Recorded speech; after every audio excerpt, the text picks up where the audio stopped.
Okay, here's my real-time clock. As you can see, the seconds stay pretty on par, so timed it for quite a bit. Seems to be working okay still. Can get this going for a minute so you can see the rollover of the minutes.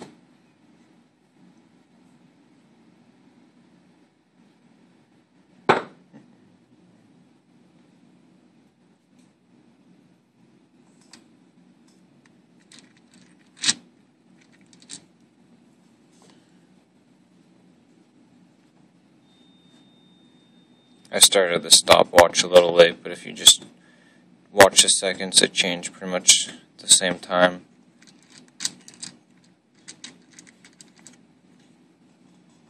And there you go. See the rollover? It's now 2:24.